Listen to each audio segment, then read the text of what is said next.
Ok, pessoal. O exemplo anterior foi o exemplo de um teste de student, onde nós comparamos os dados de uma amostra, 10 indivíduos machos, e o valor da média dessa amostra foi comparado com uma média populacional. Portanto, nós tínhamos uma única amostra sendo comparada com o valor de referência.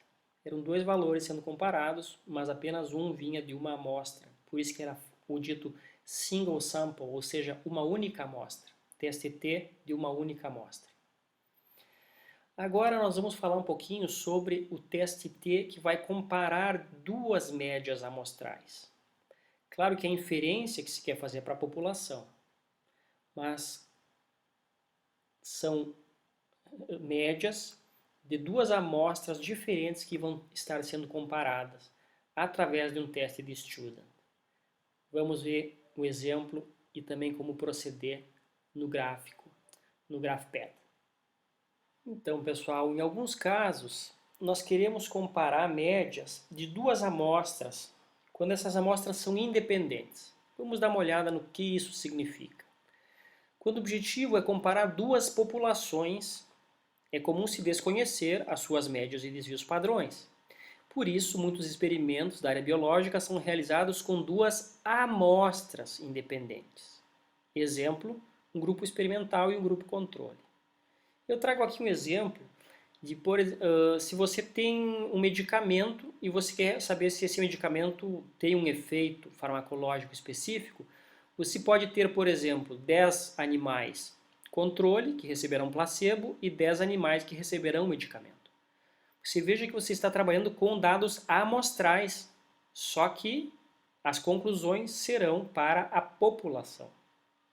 Então você está querendo comparar populações com base em dados amostrais. E nesse caso, são duas amostras totalmente independentes. Por que independentes? Porque seriam 10 indivíduos para um grupo tratado e 10 indivíduos para um grupo controle. Não são os mesmos indivíduos envolvidos em ambos os tratamentos. Por isso, é um teste independente, também chamado de não pareado. O objetivo é comparar as duas médias populacionais. Você quer saber o efeito do medicamento na população de ratos, por exemplo. Mas você desconhece as médias e os desvios padrões populacionais. Então você vai usar os dados amostrais, inclusive não só a média, mas também o próprio desvio padrão, e interpretará os resultados utilizando a distribuição de Student.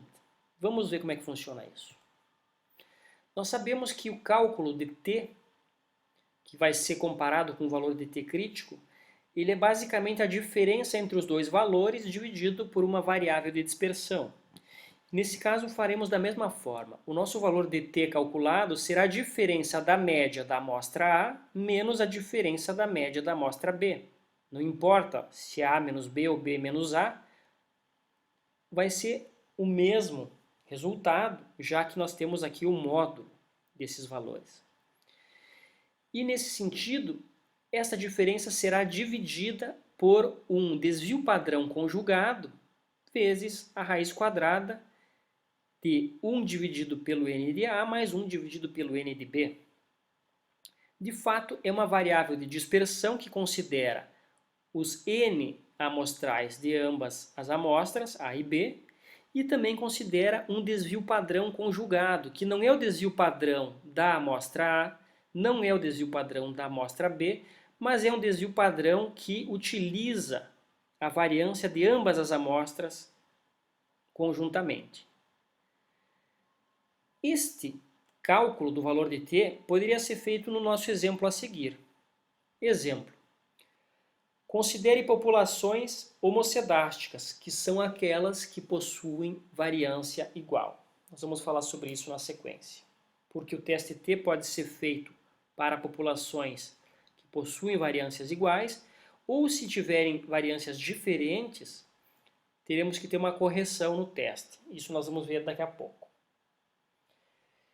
Então, no nosso exemplo, em um ensaio clínico, comparou-se dois anorexígenos e as perdas de peso foram registradas. Ou seja, são dois medicamentos, ambos têm a capacidade de diminuir o apetite, e é isso que se está testando, e se quer testar a diferença observada em duas amostras, né? Uma que recebeu o medicamento 1 e outra que recebeu o medicamento 2, e queremos comparar e ver se existe diferença entre esses dois medicamentos com um alfa de 0,05. O nosso alfa escolhido é 0,05. Como queremos saber a diferença e não se um é maior ou menor que o outro, na verdade vamos utilizar um teste bicaudal, porque A ou B pode ser maior ou menor, ou seja, nós queremos testar a diferença com alfa de 0,05. Inicialmente aqui temos os dados, ou seja, paciente 1, 2, 3, 4, 5 e 6, após o tratamento com o medicamento A, tiveram estas perdas de peso, e com o grupo B, pacientes 7, 8, 9, 10, 11, 12 e 13, tiveram estas perdas de peso. O que se observa aqui, de cara, é que são indivíduos diferentes em ambos os grupos. Então, no grupo A eu tenho 6 indivíduos, no grupo B eu tenho 7 outros indivíduos. Então, por isso, são testes independentes. Além disso, o que se observa aqui é que me parece que os indivíduos submetidos ao tratamento B perderam mais peso, mas isso só o nosso olhômetro é que está dizendo aqui, temos que fazer o teste. Então, basicamente, vamos fazer o cálculo do teste T, que vai pegar a média do grupo A, que no caso é 2, menos a do grupo B, que no caso é 6, se formos ver a média, corrigido e dividido por este erro padrão médio, erro padrão conjugado, nós vamos ter um valor de T que vai ser basicamente 6,6. Então, eu não vou fazer o detalhamento do cálculo, o cálculo é feito aqui, 6 menos 2 dividido por este desvio padrão conjugado, e nós vamos ter um valor de T calculado de 6,6. Devemos comparar com o T crítico. Qual seria o T crítico? Para saber o T crítico, devemos saber os graus de liberdade. Qual é o valor dos graus de liberdade nesse teste? É 11, pessoal. Por que 11? Porque nós temos 1, 2, 3, 4, 5, 6 indivíduos, menos 1, 5. E 1, 2, 3, 4, 5, 6, 7 indivíduos, menos 1, 6. 5 mais 6 é 11, ou seja, graus de liberdade é n menos 1, eu desconto uma unidade de cada grupo. Portanto, se o meu n total aqui é 6 mais 7, 13, os meus graus de liberdade vão ser 13 menos o número de grupos, que é 2, ou seja, 11. Então, os meus graus de liberdade será 11. E qual é o valor de T crítico para graus de liberdade igual a 11, alfa 0,05 em um teste bicaudal? Se formos para a tabela T, veremos que é 2,2. Então, o nosso T calculado é bastante maior do que 2,2, que é o valor de T crítico. Nesse caso, nós vamos rejeitar a hipótese nula e vamos considerar que existe diferença significativa nas perdas de peso entre os dois grupos. E nesse caso, com certeza, o grupo B é o que perdeu mais peso, porque perdeu em média 6 quilos, comparando com 2 quilos, que é a média de quem recebeu o tratamento A.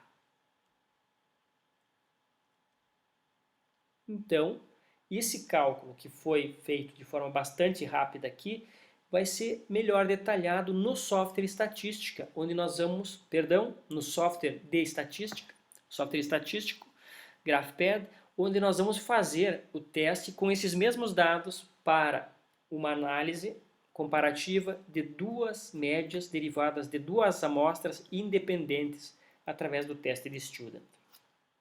Vamos lá, pessoal. Pessoal, então no GraphPad, quando formos fazer o teste T para duas amostras independentes, vamos novamente pedir colunas, porque colocaremos os dados em duas colunas diferentes. E eu já tenho os dados armazenados na memória aqui, dou um copia e tenho os dados referentes às perdas de peso dos indivíduos submetidos ao tratamento A e ao tratamento B, 2 anorexígenos. Para ganhar tempo, vamos imaginar que esses dados passam o teste de normalidade e então podemos compará-los através de um teste T. E nesse caso não é um teste T de uma única amostra, como anteriormente, mas aqui já temos teste T que vai comparar duas amostras para fazer a inferência para a população, ou seja, para ver se A é mais efetivo do que B ou se B é mais efetivo do que A em termos de perda de peso. E para isso, pessoal, o que nós vamos fazer então é pedir uma análise de dados. E aqui nas análises de coluna nós temos os testes T. Testes T ou então testes não paramétricos para comparar duas médias. Ok, então vejam que o caminho aqui já difere. E aqui de cara ele me pergunta o seguinte, se esse teste é pareado ou não pareado. Nesse nosso caso, o teste é não pareado, nós vamos deixar clicado como não pareado, por quê? Porque são amostras independentes. No próximo exemplo, nessa mesma aula, nós vamos ver testes pareados ou dependentes, mas aqui são indivíduos diferentes que receberam tratamentos diferentes. Então, pensando que passa o teste de normalidade, nós vamos utilizar um teste paramétrico. Se não tivesse passado, utilizaríamos um teste não paramétrico, isso é assunto para uma outra aula. E vocês se lembram que eu falei em populações homocedásticas há pouco tempo atrás, ou seja, assumindo que tanto os indivíduos que recebem o medicamento A ou B, a variância nestes grupos, nestas populações, são similares. Então, nesse caso, a gente pode assumir que ambas as populações têm o mesmo desvio padrão, têm a mesma dispersão de dados. Porque se não fosse dessa forma e clicássemos que não tem, o próprio programa faz uma correção, certo? Nesse caso, nós vamos inclusive deixar aqui como tendo e depois nós vamos perceber que os grupos realmente possuem a mesma dispersão. Só que nesse caso agora nós temos algumas opções que o programa nos permite. Essas opções não eram permitidas para o teste single sample, e essas opções, por exemplo, é o seguinte, qual é o nosso alfa? Tá? Aqui ele já sugere um alfa de 0,05, mas se quisermos ser mais rígidos, nós podemos sugerir um alfa de 0,01. Só que quanto mais rígidos formos, mais difícil vai ser dar a diferença, e em termos biológicos, um alfa de 0,05 é um alfa recomendado. Nós queremos ver as diferenças entre A e B, e aqui ele nos permite também definir se nós queremos um teste de uma cauda ou de duas caudas. Como nesse nosso caso nós não queremos ver se o medicamento diminui ou aumenta, nós queremos ver a diferença entre os grupos, nós vamos usar two-tail como teste. Tudo bem, então, usando o two-tail, para vermos se existe ou não existe diferença entre os grupos. E alfa de 0,05, apenas damos um OK e já temos aqui o resultado do teste. Então, aqui os dados, né? E aqui o resultado do teste, que seria um teste T não pareado, ou seja, independente. O que podemos observar aqui? Primeiro, olhem só que interessante, aquele T que nós havíamos calculado manualmente na nossa aula, no PowerPoint ali, aqui deu o mesmo valor, ou seja, 6,6 foi o valor de T. Esse valor de T foi comparado com o valor de T crítico para graus de liberdade igual a 11, degrees of freedom igual a 11. Por que 11? Porque temos 6 mais 7 indivíduos, 13. Só que eu tiro 1 de cada grupo, fica 11. Então, graus de liberdade igual a 11, já que o meu N é 6 e 7. E, de fato, então, o que se observa é que existe uma diferença significativa, sim.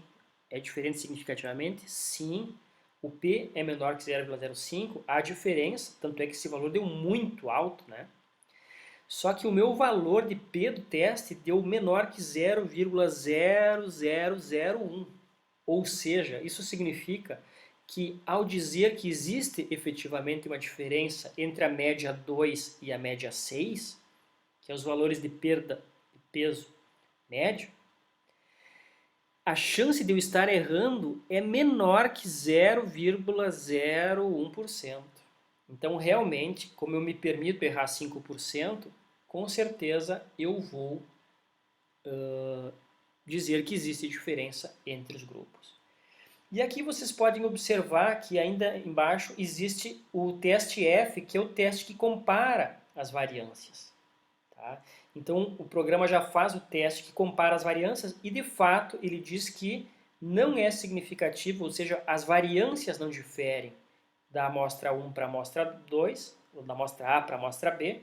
Então com certeza aquela nossa escolha de dizermos que não existe diferença entre as variâncias, estava ok. Se houvesse diferença, o próprio programa nos diria que faria uma espécie de correção para amostras heterocedásticas, ou seja, aquelas que possuem variância diferente. Então, de fato, aqui existe uma diferença significativa. Eu acho que vale a pena, já que comparamos os dados, eu vou dar um ok aqui, por exemplo. Vamos pegar... Ok, vamos dar um ok... Vamos mudar o tipo de gráfico. Ó, esse aqui está interessante. Então, olha só, pessoal. Vamos pensar o seguinte. Como que poderíamos representar esses dados aqui num gráfico?